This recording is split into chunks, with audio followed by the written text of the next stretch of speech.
tip up this evening, and to do that in front of fans, and just really excited to get going. I know I've been asked a lot leading up to today if I'm ready, and truth is, if you ask a head coach that, they're always going to say about 2 more weeks of practice, and we have a few things that we still would like to get some more reps at, but our team is chomping at the bit. They're incredibly excited to go up against somebody other than our scout guys and each other, and we feel like this is going to be a really good opportunity to show ourselves some things that we need to work on before we have that opening game next week. Why or how did Midland end up as your exhibition opponent? Yeah, I mean, in the exhibition, when we're trying to prepare for that, usually we look at our in-state schools first. Anybody, in-state that we feel like that there's relationships between our players and their players, and between our staff and their staff. So obviously, they have a head coach who's pretty familiar with Nebraska and has been a part of this coaching staff, and so to be able to bring him back to Lincoln and into Pinnacle Bank Arena, we're excited to be able to do that. Is it going to be, I'm sure you've already processed the fact that KK won't be out there, right? But is it going to be strange to have a starting lineup and she's not the last one being introduced and all that? Yeah, that will be strange. It's been an adjustment period, no question about it. I got up early on Saturday morning to watch some of the live stream of Kate's team playing against Hannah Whitish over in Sweden, and it brought back a flood of memories, just blocked shots and some things that we've had to adjust to without having her in the lineup. But I do feel like that this group is really kind of embraced the newcomers, and there's some people that bring some different things to the table, and it's been kind of exciting to be able to have to shift and adjust and try some things just differently. How important is a night like tonight for especially your players? And playing in front of the crowd obviously is something that's appreciated, but some of the younger players, how do you expect them to respond tonight? Yeah, I mean, I think we had one closed scrimmage previous to this exhibition game, and I think there were some jitters there that we were able to work through, and now to do that in front of a fan base. I know we got the brief, kind of scrimmage opportunity at our opening night event, and I thought, that coupled with a closed scrimmage, coupled with this exhibition game should give, 6 new players this year, 5 freshmen and 1 transfer, kind of an opportunity to work through some of those things, and I'm really excited for that opportunity. Amy, what do you want to see specifically in an exhibition?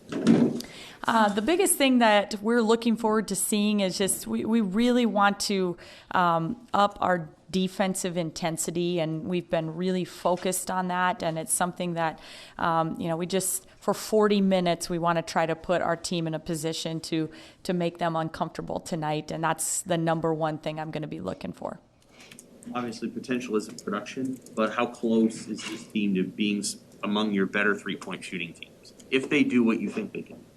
Yeah, I think if we continue to make good choices on shot selection, that we've got a chance to be a very, very good three-point shooting team. There are a lot of different players that that are capable from behind the arc, and so I think just understanding and taking good shots, and we've got some players this year, I feel like, that are doing a great job of helping create those open three-point looks, and part of that is players like Jazz Shelley and Sam Hybe, who are very capable off the dribble of collapsing defenses, but also just adding players like Alexis Markowski and Ani Stewart, who are really, Izzy Bourne and Bella, who've been really demanding the ball for paint touches, and that's also collapsed some defenses. They're unselfish players, and we've got more in practice up to this date, more inside-outside touches that have led to open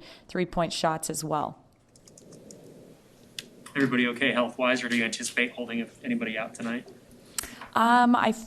other than, our already previously announced kind of injured players that are not back, we are pretty healthy and really excited about the opportunity to see a lot of different rotations here this evening. So. Is that Nyla? Is that who you're referring to? Yeah, I mean, Naila and Trinity Brady is still not back 100% and ready to join us on the court yet. So those two young ladies have been missing practice time and preparation and will continue to miss tonight. Is there a player that's made maybe more progress from the start of practice to now? And is there somebody you can single out?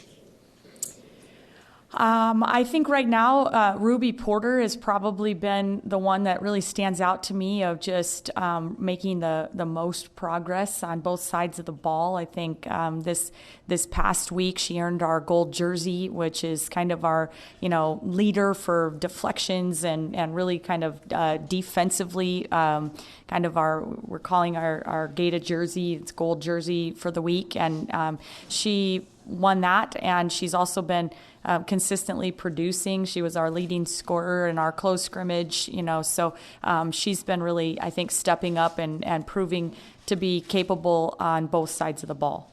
When you get that jersey, wear it during practice, everyone does. Yeah, show off. The Gata winner gets to wear the gold jersey for the whole next week of practice. Yep. Alexis is no stranger to playing at PBA. Anything you got to emphasize to her heading into this exhibition, what you really want to see out of her? I think really what we've been seeing out of her in practice, and that is, she has a strong desire to win, and that's something that I don't ever want to see her lose. I mean, she feels like Pinnacle Bank Arena is it's her gym, and she's had a lot of success in there, and I want her to continue to feel that way. But I think she's been doing a great job up to this point, just really demanding the basketball, and now just having the confidence to finish and put it in the bucket. And she's going to find herself in positions tonight. We feel like that she's going to have to defend on the perimeter, and we'll be playing a team that's maybe not got quite the size to match up to us, but they have all capable three-point shooters that can pull you out and stretch the floor. So, continuing to show confidence in her ability to defend on the perimeter as well as inside, and just finish.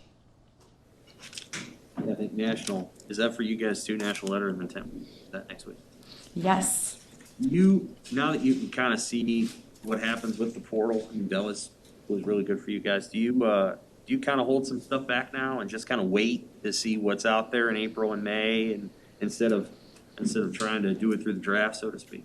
Yeah, I mean, I think we're going to always want to build our program on solid high school players that are going to be committed to the program for 4 years and understand what it means to be a Husker and part of that. But there's no doubt that the transfer portal has changed the way that we approach recruiting. It's changed the way that everybody has approached recruiting, and no doubt about it. I think that, coupled with the fact that the COVID year has really kind of thrown some things off, has changed a little bit. We have 16 players on our roster for the first time ever in my head coaching career that we've had a roster that large, and part of that is transfer portal, part of that is COVID, and I think that that'll continue to have to shuffle itself out here for a few years, but certainly will be an area that we're going to pursue actively always, is that portal.